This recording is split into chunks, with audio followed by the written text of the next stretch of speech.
बनाने की नौबत क्यों आई, जबकि भारत में 13 अखाड़े हैं ना पहले से। जूना अखाड़ा है, निर्वाणी है ना, अग्नि अखाड़ा है, दुनिया भर के अखाड़े हैं। तो हमने पशुपति अखाड़े का निर्माण क्यों किया, ये प्रश्न। कल के डेट में बहुत सारे लोग आपसे कहेंगे, प्रश्न आएंगे, तो जानकारी आपके उसमें होना चाहिए। पशुपति अखाड़े का निर्माण का मूल कारण क्या है? सनातन वैदिक धर्म का प्रचार प्रसार और विश्व में सनातन वैदिक धर्म की स्थापना, और हर व्यक्ति इस पूरी दुनिया में जो भी जिस जाति धर्म वर्ण परंपरा में है, उन सब लोगों को सनातन वैदिक धर्म का परिचय कराना, नंबर 1। नंबर 2, समाज में संस्कार खत्म हो गए। ठीक है, हम लोग समय समय पर हम अपने समाज को संस्कारित करने के कार्यक्रम करते हैं कि संस्कार युक्त जीवन और संस्कार विहीन जीवन का क्या अर्थ है और उसका क्या लाभ क्या हानि, ये काम पशुपति अखाड़े का। ठीक है, अभी तक पशुपति अखाड़े में हमारे पास लगभग 1000 से ज्यादा महामंडलेश्वर हो चुके हैं। ठीक है, पूरा काउंटिंग अभी मैं बता दूंगा आपको। और श्री महंत साधु लोग, बहुत सारे लोग जुड़ गए। तीसरी बात, हमारा जो परंपरा है, ये जो परंपरा है, ये ऋषि परंपरा है। जैसे कश्यप, अत्रि, गौतम, कणाद महाऋषि लोग हुए, तो उन्हीं ऋषि परंपरा अंतर्गत का यह अखाड़ा है। ठीक है, हम सब लोग सप्त ऋषि के संतान हैं। आज भी हमारे गोत्र के आगे हम लोग कहते हैं क्या गोत्र है, क्या परंपरा है, ऐसा पूछते हैं ना। तो ये प्रक्रिया है। चौथी बात, मूल बात है कि हम अपने राष्ट्र के लिए, सनातन वैदिक धर्म के लिए, और जिस राष्ट्र में हम जाएं उस राष्ट्र के संविधान की सुरक्षा हम सबके हाथ में होगा, और उसके प्रति पूर्ण कर्तव्यनिष्ठ होना हम सबका कर्तव्य है। राष्ट्र सेवा सर्वोपरि, राष्ट्र धर्म से बड़ा कोई धर्म नहीं है। क्या समझ में आता है? धर्म के आगे रिश्ते नाते संबंध अपना पराया कोई माने नहीं रखता। धर्म सर्वोपरि है। ठीक है, अगर कोई भी व्यक्ति, चाहे वो मेरा संतान हो, मेरा भाई हो या अन्य कोई कुलीन हो, यदि कोई भी व्यक्ति धर्म के विरुद्ध कार्य करता है तो उस व्यक्ति को माफी नहीं की जा सकती। दूसरा है राष्ट्र। किसी भी अवस्था में, किसी भी काल में, किसी भी परिवेश में हम सबको राष्ट्र सुरक्षा, राष्ट्र निर्माण अभियान में सहयोग करना चाहिए। राष्ट्र धर्म सर्वोपरि। राष्ट्र है तो आप और हम हैं। आज आप पूरी दुनिया में देखो, जहाँ युद्ध चल रहा है, लोग एक देश को छोड़ के दूसरे देश में भाग रहे हैं, शरणार्थी बन रहे हैं, है ना, क्योंकि वो राष्ट्र विहीन हो गए। उस देश के नागरिक, अरबपति खरबपति, बड़े बड़े आलीशान कोठियों में, घरों में रहने वाला व्यक्ति आज सड़क छाप हो गया, राष्ट्र विहीन हो गया। हम सबका कर्तव्य है कि हम राष्ट्र की सुरक्षा, राष्ट्र धर्म के लिए हम अपने जान भी दे सकते हैं। और कोई भी व्यक्ति यदि राष्ट्र विरोधी किसी भी गतिविधि में हमको नजर आता है, उसी टाइम साम दाम दंड भेद किसी भी नीति से उसको रोकना या उसकी गतिविधियों पर हमारी निगरानी होना हम सबका कर्तव्य है। अंतिम बात, हम कहीं भी जाते हैं, हर देश का अपना संविधान है, उस देश का अपना प्रोटोकॉल है। हम कितने ही बड़े क्यों न हो जाएं, हम सबका कर्तव्य है कि हम भारतीय संविधान या किसी भी देश, जिस देश में जाते हैं, उस देश के संविधान का नियम का हम लोग पालन करें, उसके अनुरूप हम अपना जीवन जिए। वैसे तो जब महात्मा कोई व्यक्ति बनता है तो अपने आप में वीआईपी हो जाता है, पता है ना, महात्मा का मतलब वीआईपी, तो अपने आप में वीआईपी हो जाता है। फिर भी हम ये कहते हैं कि जहां संविधान की बात आवे, जहां राष्ट्र की बात आवे, जहां धर्म की बात आवे और जहां गुरु की बात आवे, तो हमारा सर झुक जाना चाहिए। किन बातों में? 4 बातों में, राष्ट्र, धर्म, संविधान और गुरु। ये 4 सूत्र हैं। जहां भी इनका जिक्र होगा राष्ट्र की बात होगी, धर्म की बात होगी, संवैधानिक बात होगी या गुरु की चर्चा होगी, तो हमेशा सर विनम्र हो जाना चाहिए। और हमारा काम है कि सनातन परंपरा को पूरे विश्व में स्थापित करना। आप जहां भी जाएंगे आप सनातन के लिए काम करेंगे, अपने लिए नहीं करेंगे, सनातन के लिए काम करेंगे। हम सब सनातनी है ना, सनातन के लिए हम काम करेंगे, राष्ट्र के लिए काम करेंगे, हम आगे बढ़ेंगे। ये इसकी एक मर्यादा। दूसरी मर्यादा हम आपको, मैंने आपके 2 पेपर में साइन कराए, 3 में कराया ना, 3 में, तो ये 2 तो हम आपको देंगे। एक हमारा पशुपति अखाड़े का पत्र है, एक आपका सर्टिफिकेट। एक पत्र हमने और किया है, उसमें लिखा है कि हमने, आप कभी भी यदि अखाड़ा परिषद के नियम के विरुद्ध चलते हैं, आप कभी भी राष्ट्र के विरुद्ध कार्य करते हैं, आप कभी संगठन के विरुद्ध कार्य करते हैं, भारतीय संविधान के विरुद्ध काम करते हैं या गुरु परंपरा के विरुद्ध कार्य करते हैं, आप स्वतः ही इस संगठन से निरस्त होंगे, निष्कासित किए जाएंगे। ये हमने पहले ही सिग्नेचर करा लिए। ये कब, जब भी आप राष्ट्र विरोध, धर्म विरोध और संविधान विरोध और गुरु विरोध होगा तब, अन्यथा नहीं। जब ऐसी स्थिति आएगी तब की बात है। आप स्वतः ही संगठन परिवार से निरस्त किए जाते हैं। अब जब तक आपका जीवन है तब तक आप संन्यास्त हैं, तब तक आप पूर्ण परंपरागत आगे बढ़ सकते हैं। इसमें हमने एक काम अभी छोड़ा है। जैसे आप यूपी में बैठते हैं, अभी पहले हमने क्या किया था कि पूरे भारत में जैसे एक आचार्य, बाकी सब महामंडल, ऐसे नेपाल में किया, ऐसे हमने यहाँ किया। लेकिन पीछे हमने देखा कि एक व्यक्ति पर हमने काम सौंपने से हमें नुकसान हो गया। संगठन का कार्य जितना आगे बढ़ना चाहिए था उतना नहीं बढ़ा। लोग अपने मठ मंदिरों के चक्कर में लग जाते हैं, है कि नहीं? ये काम हमारा नहीं है। मठ मंदिर होना चाहिए, ये ठीक है, लेकिन इसमें उलझना नहीं चाहिए। संगठन सबसे पहला है। तो हमने संविधान में कुछ बदलाव किया। क्या बदलाव किया? अब भारत में 27 प्रांत हैं, 28 प्रांत हैं। हम 28 आचार्य महामंडलेश्वर की नियुक्ति करेंगे। क्या करेंगे? महामंडलेश्वर, आचार्य महामंडलेश्वर, मंडलेश्वर नहीं, आचार्य महामंडल। जैसे दिल्ली में एक ही आचार्य बनेगा, यूपी में एक ही आचार्य बनेगा, उत्तराखंड का एक ही आचार्य बनेगा, हरियाणा में एक ही आचार्य बनेगा। इस तरह से हमारे 27 राज्यों में 27 आचार्यों की नियुक्ति होगी। ये संवैधानिक प्रक्रिया हमने थोड़ा बदल दी है। आप समझ गए बात को?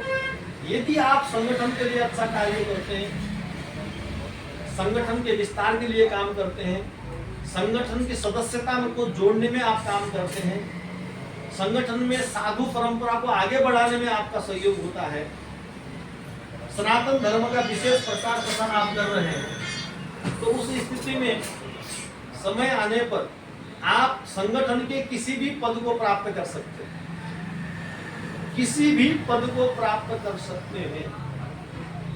अभी हम आपके आगे 3 लोग हैं, ये 3 मूर्तियां।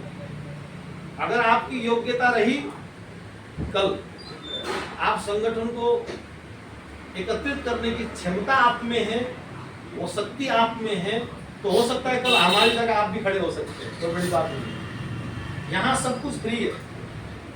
यहाँ ऐसा नहीं है कि मेरे बाद मेरा बेटा होगा या मेरा पोता होगा, मेरा नाती होगा, ऐसा नहीं है। अच्छा, हमारे वकील साहब के आगे देखो,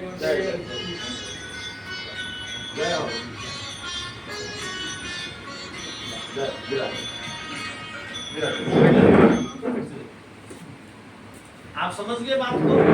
तो आप पूरी तरह से स्वतंत्र हैं। अगर आप कहीं भी जाते भी हैं, 15 दिन में एक बार कम से कम संगठन से आपका ताल्लुकात बातचीत होते रहना चाहिए। कहीं कोई भी दिक्कत आती है, कोई भी परेशानी आती है, संगठन आपके साथ है, अखाड़ा परिषद पूरा आपके साथ है। पशुपति अखाड़े के 4 अंग हैं, इसको भी समझ लीजिए, ठीक है? पशुपति अखाड़े के अंदर 4 हमने अंग बनाए हैं। एक तो है नेपाली साहित्यता संस्कृति प्रतिष्ठान पशुपति अखाड़ा नेपाल, जहां से ये मूल है, ये उसका पहली शाखा है। उसकी शाखा है हमारी पशुपति अखाड़ा भारत। इसके अंदर एक शाखा और है पशुपति विद्वत परिषद। वो पार्ट जो विद्वान लोग हैं, जो ज्ञानी लोग हैं, जो शास्त्रों का विवेचन करते हैं, है ना, तो वो जो लिखने का कार्य है, प्रिंटिंग का काम है, उसका शोधन का जो कार्य होता है वो कौन करता है? विद्वत परिषद, पशुपति विद्वत परिषद करता है। ठीक है। तीसरा हमारा एक और है पशुपति किन्नर अखाड़ा। हमारे संगठन में किन्नर एक ऐसा समुदाय है जो बहुत ही हेय का पात्र बना हुआ है। इनका काम, वो किसी भी पढ़ लिख जाए, समाज में अच्छा नाम नहीं होता, उनको देख करके लोगों के मन में घृणा पैदा होती है, उनसे दूरी बनाने का काम करते हैं। समाज में लोगों की उनके प्रति अच्छी दृष्टि नहीं है। तो अगर वो कोई किन्नर हो गया, वो परमात्मा ने उसको इस जीवन में न पुरुष बनाया न स्त्री बनाया, अगर तीसरा लिंग बनाया, तो उनका जीवन बहुत ही यात्रादायी है, दुखदायी है। तो हमने उनके शिक्षा के लिए, उनकी दीक्षा के लिए उनको अच्छे संस्कार और अच्छी परवरिश, और सरकार से भी हम लोग प्रतिवेदन देकर के कहते हैं कि आप हमारे जैसे आम जनता, आम लोग हम लोग रहते हैं, ऐसे ही किन्नरों को भी, पढ़े लिखे लोगों को वो स्थान देना चाहिए। वो किसी भी सेक्टर में, किसी भी क्षेत्र में सरकार के तहत कार्य करे, ऐसा हम लोगों ने मांग किया है। आप समझ गए? तो हमारे पशुपति अखाड़े की 4 शाखाएं हैं। पशुपति अखाड़ा, पशुपति अखाड़ा नेपाल, पशुपति विद्वत परिषद और पशुपति किन्नर अखाड़ा। ठीक है जी, ये 4 शाखाएं हैं। इन शाखाओं के तहत हम लोग कार्य करते हैं। इसमें जुड़ने का हर आदमी जुड़ सकता है, हमारे फेसबुक से, व्हाट्सएप से, ट्विटर से, या जोड़ सकते हैं। ठीक है। आप जहाँ भी जाते हैं, और कोई व्यक्ति संन्यास लेना चाहता है, दीक्षित होना चाहता है ना, या पद, इसमें भी गरिमा है, इसमें भी एक गरिमा है। ठीक है। इसमें एक तो साधु बनते हैं, दो दीक्षित होकर के साधु बन जाते हैं। दूसरा उसके ऊपर होता है महंत की पदवी देते हैं। महंत के बाद बनता है श्री महंत, वो महंत से ऊपर की पदवी है। श्री महंत के बाद बनता है मंडलेश्वर। क्या बनता है? मंडलेश्वर। और मंडलेश्वर के ऊपर भी कौन रहता है? महामंडलेश्वर। समझ गए? तो महामंडलेश्वर के ऊपर कौन होता है? जगद्गुरु होता है। समझ गए? आप समझ गए ना? तो ये सारी इसकी एक प्रक्रिया है। आप बहुत ही भाग्यवानी हैं, आप डायरेक्ट महामंडलेश्वर के पद में नियुक्त हुए हैं, बहुत अच्छी बात है। हम आपके लिए मंगल कामना करते हैं, आपका जीवन सुखमय, बहुत आनंदमय हो, और कोई भी बात आपके मन में समझ में ना आवे, आप कभी भी हमसे प्रश्न कर सकते हैं। ठीक है। नित्य संध्या बंदन अनिवार्य है। त्रिपुंड, हम लोग त्रिपुंड लगाते हैं ना, त्रिपुंड अनिवार्य है। ठीक है। और रुद्राक्ष की माला, हम लोग शैव संप्रदाय में रुद्राक्ष की माला धारण करते हैं। ये तुलसी सब्बर नहीं पहनना चाहिए, रुद्राक्ष की धारण करना ज्यादा अच्छा होता है। और वैष्णवों में तुलसी पहनते हैं। और शैव संप्रदाय भगवान शिव, पशुपति जो है भगवान शिव हैं। हमारे जो 4 धाम है उनके अधिष्ठाता हैं भगवान शिव, पशुपतिनाथ। तो हम लोग रुद्राक्ष धारण करते हैं। रुद्राक्ष हाँ, तो कोई बात नहीं, उसकी कोई, हमने कहा है आपको, हमने इसमें जानकारी दी है आपको। दूसरी बात, कहीं भी आप जाते हैं, अपना मान सम्मान बनाए के रखना। अगर किसी भी दुनिया के किसी भी कोने में अगर आप अपना मान घटाते हो, तो संगठन का मान घटता है, संस्था का मान घटता है। तो अपनी गरिमा का हमेशा ध्यान रखना। हमेशा, कुछ तो उम्र हो चुकी है, कोई दिक्कत नहीं है, खिले खाए लोग हैं। ठीक है। बीनी, सिगरेट, पान, तंबाकू, गुटखा, सुपारी, मांस, मदिरा, अंडा, शराब और चरित्र का बहुत बड़ा संवैधानिक विषय वस्तु महत्व है। नहीं, वो तो है, बताना नहीं, हमारा काम कहना है, आप क्या करते हैं वो समझना है। चरित्र का बहुत बड़ा महत्व है। जितने भी स्त्री हमको दिखाई देती है वो हमारी माता और बहन है। अगर आप गृहस्थ धर्म में हैं, आपकी पत्नी से अलावा या तो वो आपकी बेटी है, या आपकी बहन है, या आपकी माँ। मातृवत परदारेषु प्रद्रव्येषु वस्त्रवत आत्मवत सर्वभूतेषु यह पश्यति सप्रतिनिधि, ऐसा बोलता है ना। सबके प्रति समभाव। अगर शत्रु भी हमारे पास आवे तो भी उस उसको गले लगाने की क्षमता हमारे अंदर होना चाहिए, होना चाहिए नहीं चाहिए। शत्रु से भी घृणा नहीं करना कभी, शत्रु से भी घृणा नहीं करना, ये हमारा सिद्धांत है। शत्रु से भी प्यार करो। अगर दुनिया में परिवर्तन हो सकता है, दुनिया में बदलाव आ सकता है, तो वो सिर्फ एक ही तरीका है, उसी का नाम प्रेम है। वोट का जज कभी भी एकता नहीं ला सकता। हमारे वकील साहब ये कभी एकता हो कभी चाहते नहीं है। ये जितने अलग हो उतना अच्छा फायदा उनका धंधा है कि नहीं है। लेकिन धर्म ही एक ऐसा स्थान है जहाँ केवल प्रेम से ही हम सबको एक कर सकते हैं। वसुधैव कुटुंबकम, ये पूरा संसार हमारा परिवार है और इस परिवार में रहना चाहिए। दूसरी बात, आज के बाद कभी भी आप किसी स्त्री को स्पर्श नहीं करेंगे, ये महत्वपूर्ण बात। हमारे घर की छोटी बहू बेटी भी अगर प्रणाम करे तो उनको कहना स्पर्श बिना करे प्रणाम करे, ठीक है। किसी के सर पे स्पर्श हाथ रख करके नहीं करना। हरिओम, आशीर्वाद, जय। समझ गए?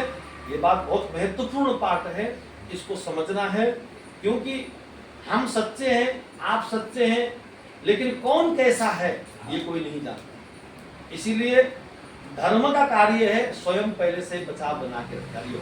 आशीर्वाद, ठीक है। तीसरी बात, पहनावे में हो सके तो खड़ाऊ पहनना। खड़ाऊ पहनते हैं? क्या बात, खड़ाऊ पहनते तो बहुत ही बढ़िया बात है, यही पहनता हूँ। हाँ, बहुत अच्छा, खड़ाऊ पहन तो श्रेष्ठ बात है। नहीं तो स्लीपर पहने या सफेद या इसी कलर का आप जो है जूते या चप्पल भी पहन सकते हैं, ठीक है, कोई दिक्कत नहीं, पहनने में कोई परेशानी नहीं है। लेकिन मॉडर्न नहीं पहनना, सिंपल पहनना। जैसे ये सब हाँ, ये चलेगा, ऐसा चलेगा, सिंपल चलेगा। बाहर जाकर सब पहनते और बाहर खड़ाऊ पहन के नहीं चलते, नहीं हो सकते ना। उसके लिए कपड़े के जूते आते हैं, सफेद या ऐसी इसी कलर में, वो ले लेना, ठीक है, वो चल जाएंगे। आपको कोई भी समस्या आवे, कोई भी दिक्कत आवे, हम आपके साथ हैं, पूरा संगठन आपका साथ है, पूरा नेपाल आपके साथ है, पूरा भारत आपके साथ है, पूरा पाकिस्तान आपके साथ है। हाँ, धर्म हमारे जो वहाँ जो हिंदू है पाकिस्तान में, वो भी पशुपति अखाड़े से जुड़े हुए लोग, जो हिंदू लोग, सही है ना, हिंदू सनातन परंपरा के लोग, उनको भी हम ये कहते हैं। ये पाकिस्तान में जो ये लोग है ना, इन लोगों ने सब उपद्रव मचा रखा है, इसलिए हम कहते हैं ये हिंदू जो जितने भी है, आधा % भी है ना, तुम जागो, उत्तिष्ठतः प्राप्य वरान निबोधतः, उठो जागो और इन सब को नालायकों को सनातन वैदिक धर्म का परिचय दो, ठीक है। हम लोग इस समय 18 देशों में काम कर रहे हैं। 18 देश में रहे हुए सनातन वैदिक धर्मावलंबी श्री पशुपति अखाड़े के जितने भी लोग हैं, हमेशा आपके साथ। कोई प्रश्न है आपका? हाँ, इससे पहले किसी से आप दीक्षित हैं? नहीं है, तो आप पहली बार दीक्षा ले रहे हैं, ठीक है। अब इसमें एक समस्या और भी है। वैसे तो आप बड़े विद्वान व्यक्ति हैं, ज्ञानी व्यक्ति है, फिर भी पूछना पड़ता है, क्यों महाराज? आप दीक्षा देने में तो देखो, दीक्षा मतलब तो आचार्य ही दीक्षा देगा। हाँ, तो हम आपके गुरु बनने के लायक है भी या नहीं? बिल्कुल। हाँ, कई बार ऐसा भी होता है ना। अब हो गया,